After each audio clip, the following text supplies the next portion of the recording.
It was the summer of 2018, the kind of summer where the air shimmers on the horizon, and even the shade feels oppressive. My best friend Liz and I had just graduated college and decided to celebrate by driving cross-country. We had saved for months, planning a route that would take us through national parks, quirky roadside attractions, and every Instagram-worthy diner we could find. We wanted the kind of trip that people look back on decades later and say, "That summer changed everything." The first few days were magical. We stopped at the Grand Canyon, marveled at the painted desert, and even took a cheesy photo with one of those "Welcome to Reach Your State" signs. By the time we hit Route 95 in Utah, we were sunburned, exhausted, and exhilarated. The desert stretched endlessly on both sides of the highway, and the only other cars we passed were long-haul trucks rumbling toward distant destinations. That's when we noticed the fuel gauge. We're almost out of gas," Liz said, her voice tight. "What? I thought you filled up at the last stop." "I thought you did," she snapped back. I checked the GPS on my phone, but service was spotty. After refreshing a few times, it finally loaded. Relief flooded over me when I saw that a gas station was only 10 miles ahead. "Dave's Pit Stop," Liz read aloud. Cute name. As we approached, I couldn't shake the growing sense of unease. The horizon shimmered with heat, and the gas station slowly materialized like a mirage. Its sign, a rusty rectangle of flickering neon, read, "Dave's Pit Stop," in big, uneven letters.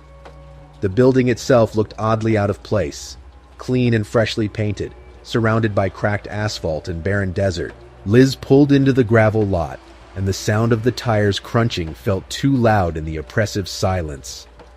I got out, the heat hitting me like a wall, and walked toward the convenience store. The moment I stepped inside, I froze. The air was stale, thick with the scent of mildew and something sharp, like cleaning chemicals. The layout felt wrong. The aisles were cramped and crooked, filled with dusty cans of off-brand soup, faded candy wrappers, and bottles of cola with labels I'd never seen. Behind the counter stood a man who looked to be in his 40s, with pale, almost translucent skin, and sunken eyes that seemed to look through me rather than at me. He didn't say a word as I approached with a bag of chips and a soda. Just these," I said, forcing a smile. He scanned them silently, the beep of the register echoing in the empty store. When the total flashed on the screen, my stomach twisted. 666. "Of course it is," I muttered, trying to laugh. The man didn't react. I hurried back to the car, where Liz was finishing up at the pump. "We good?" I asked, climbing in. "Yeah, let's get out of here," she said, her voice tight.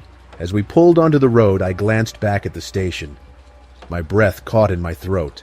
"Liz, where's the gas station?" She frowned and checked the rearview mirror. Her hands tightened on the steering wheel. It was gone. The spot where Dave's Pit Stop had been was now nothing but an empty stretch of desert. No building, no sign, not even the gravel lot. "Did we just imagine that?" Liz whispered, her voice barely audible. I pulled out the bag of chips I'd bought, clutching it like proof, but the packaging was blank, no logo. No branding, just a plain wrapper. We drove in silence for the next 2 hours, the weight of what we'd seen, or hadn't seen, pressing down on us. When we finally reached the next town, we stopped at a small diner, desperate for normalcy. The waitress, a middle-aged woman with kind eyes, approached our booth. "You two look like you've seen a ghost," she said with a chuckle. "Not a ghost," Liz said, her voice shaky. "A gas station." We told her about Dave's Pit Stop, and her expression shifted. "There hasn't been a gas station out that way for years," she said. "You sure you weren't dreaming?" "No," I insisted. "We stopped there. We got gas." She frowned. "Dave's Pit Stop burned down in the 80s. Everyone died in the fire, Dave, his wife, even their dog. It was a real tragedy." Liz and I exchanged a look, our unease deepening. The waitress must have seen the panic on our faces because she tried to comfort us. "It's probably just an old urban legend. Sometimes people think they see the station because of mirages. The desert plays tricks on you." But we knew better. Before the next story, if you're new to the channel, make sure to subscribe so that you don't miss any of these terrifying stories. It was the spring of 2016, and Jason and I were long overdue for a getaway. He was restless from his 9-to-5 job, and I was recovering from grad school burnout. The mountains seemed like the perfect escape. No emails, no deadlines, just us and the open road. We packed his old Jeep with snacks, blankets, and a playlist we'd carefully curated for the trip. We left early on a Monday morning, taking back roads to avoid traffic. The Appalachian Mountains were stunning, rolling endlessly into the horizon.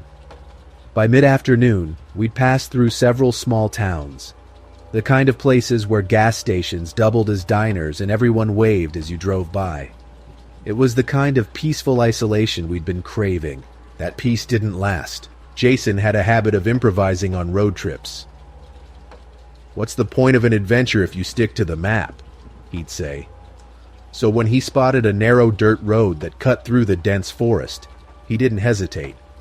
"Shortcut," he announced with a grin, turning the wheel before I could argue. The first few miles were picturesque. Towering trees lined the road, their branches forming a canopy overhead. Sunlight filtered through the leaves in golden patches, and the air smelled of pine and damp earth. But as we went deeper, the trees grew closer together, and the road narrowed to the point where Jason had to slow to a crawl. "You sure this is a shortcut?" I asked, trying to keep the unease out of my voice. "Relax," he said. "It'll spit us out somewhere soon." The deeper we went, the darker it became. The sun, once warm and bright, was now a faint glow behind thick clouds. The forest felt alive. Branches creaked, leaves rustled, and shadows moved in the corners of my vision. I told myself it was just the wind, but my stomach churned with unease. Then we saw them. 2 old cars were parked sideways across the road, forming a makeshift barricade. Both vehicles were ancient, their paint faded to dull, rusty tones. One had a shattered windshield, and the other's tires were missing, the rims sunk into the dirt. Jason slowed the Jeep, and we stared in silence. "What the hell is this?" I finally said, my voice barely above a whisper. Before Jason could answer, movement caught my eye. A group of people emerged from the trees, their figures barely visible in the dim light. There were at least 5 of them, all dressed in mismatched, tattered clothing.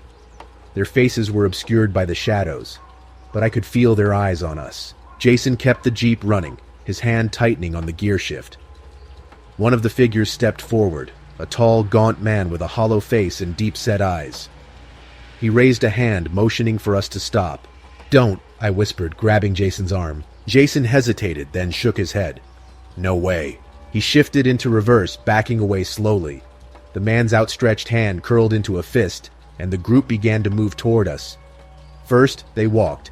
Then they ran. "Jason, go!" I screamed. He slammed the Jeep into drive and hit the gas. The tires spun in the loose dirt before finding traction, and we shot forward. I looked back, my heart pounding. The group was chasing us, their movements unnatural, almost jerky, like marionettes on strings. "Faster!" I shouted, clutching the door handle. Jason floored it, the Jeep bouncing violently over the uneven road. Branches scraped against the windows, and the forest blurred around us. When we finally reached the main road, Jason yanked the wheel, sending us skidding onto the pavement. The Jeep fishtailed before straightening out. We didn't stop. Not until we were miles away, the dirt road far behind us. Jason pulled over, his hands shaking as he gripped the steering wheel. Neither of us spoke for a long time. Finally, he broke the silence. "What the hell were they?" he asked, his voice hoarse. I didn't have an answer. All I knew was that I'd never seen anything like them. When we worked up the nerve to look back, the road we'd come from was gone. The entrance to the dirt path had vanished, replaced by an unbroken line of trees. Before the next story, if you're new to the channel, make sure to subscribe so that you don't miss any of these terrifying stories. It was late October of last year when my brother Eric and I found ourselves on the road, driving south from Oregon to California. Our family had called with news of an emergency, and with no time to waste, we threw our bags into Eric's car and set off. It was one of those frantic, last-minute trips where you barely remember packing, fueled by adrenaline and the anxiety of not knowing what you'd find when you got there. We took turns driving, trying to make good time. The farther south we went, the lonelier the roads became. By the time we reached Northern California, it was past 11 p.m., and we were deep in the heart of the redwood forest. The moon hung low, casting its pale glow over the towering trees. It was beautiful but eerie, like something out of a dream you can't quite shake. The forest seemed to press in on us, the narrow road winding endlessly ahead. Eric had just finished telling me about a haunted hiking trail he'd read about online, his voice teasing as he tried to spook me. I rolled my eyes, laughing it off, but the truth was, I already felt uneasy.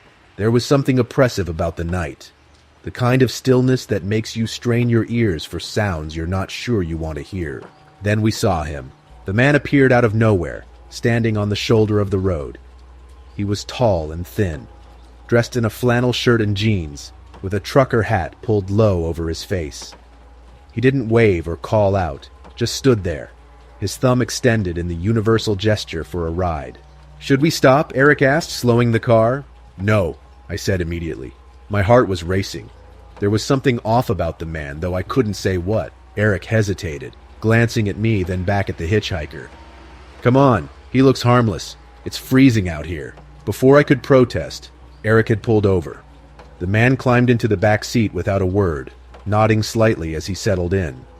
His face was obscured by the brim of his hat, and I couldn't get a good look at him. He smelled faintly of damp earth and gasoline. "Where are you headed?"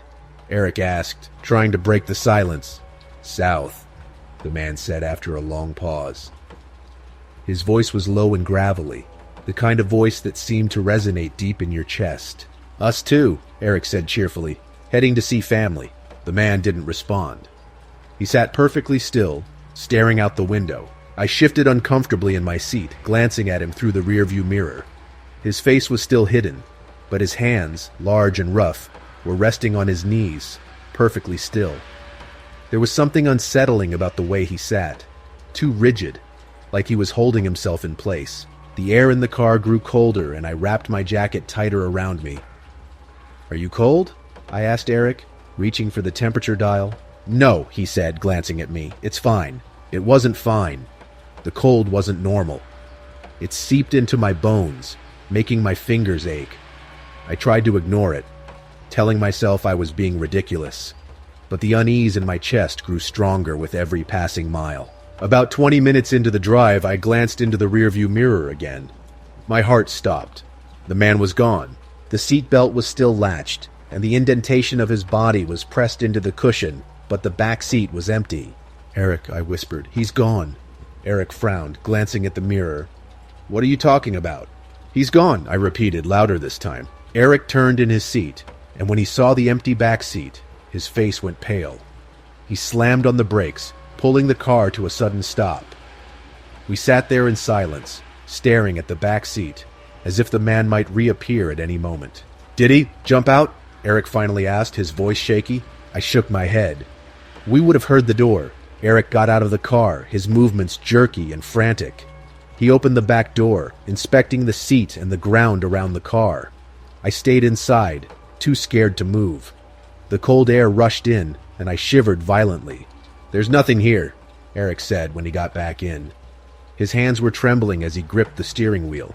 We drove the rest of the way in silence, neither of us daring to speak about what had happened. When we reached the next town, we stopped at a diner, desperate for some sense of normalcy. The fluorescent lights and the smell of coffee were comforting, but my hands were still shaking as I wrapped them around the mug the waitress handed me. "You two look like you've seen a ghost," she said with a smile. "We might have," Eric said, his voice hollow. He told her about the hitchhiker, how he disappeared without a trace. As he spoke, the waitress's expression darkened. "You met him," she said quietly. "Met who?" I asked. "The hitchhiker," she said, leaning in. "He's been on that road for decades. People pick him up, but he always disappears before they reach the next town." I stared at her, my stomach twisting. "Why?" She hesitated, glancing around as if to make sure no one was listening. "They say he died out there a long time ago. Car accident maybe, or something worse. Nobody knows for sure. But his spirit, it's restless, always looking for a ride." Eric and I didn't say another word. We paid for our coffee and left, the weight of her words settling over us like a heavy blanket. Days passed, but I couldn't shake the feeling that we weren't alone. The memory of the hitchhiker lingered, and every time we got in the car, I felt a chill run down my spine. Eric tried to laugh it off, saying it was just a weird coincidence, but I could tell he was just as unsettled as I was. Then strange things started happening. First, it was the phone. Eric had set his phone on the dashboard while we were driving, but when we stopped for gas, it was gone. We searched the car, but it was nowhere to be found. Hours later, it reappeared in the glove compartment, a place neither of us had touched. Then there was the dream. I woke up in the middle of the night, drenched in sweat, with the image of the hitchhiker's face burned into my mind.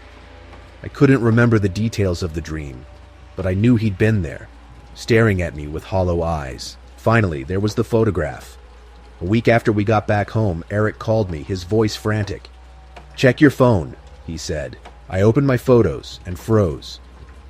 There, in the middle of my camera roll, was a picture I hadn't taken. It was blurry, but I could make out the outline of a man standing on the side of the road, his thumb extended. The timestamp on the photo matched the night we'd picked up the hitchhiker. Unable to let it go, I started digging into local legends about the Redwood Forest. I found an old article from the 1970s about a trucker who had gone missing on that stretch of road. His truck had been found abandoned, but there was no sign of him. Witnesses claimed to have seen him hitchhiking in the area before he vanished, and some believed his spirit was cursed to wander the road forever. But there was one detail that sent chills down my spine. The trucker had been wearing a flannel shirt and a trucker hat. Even now, I can't drive through the forest without looking for him. Sometimes, when the road is quiet, I think I see a figure in the distance, but I never stop. Not anymore.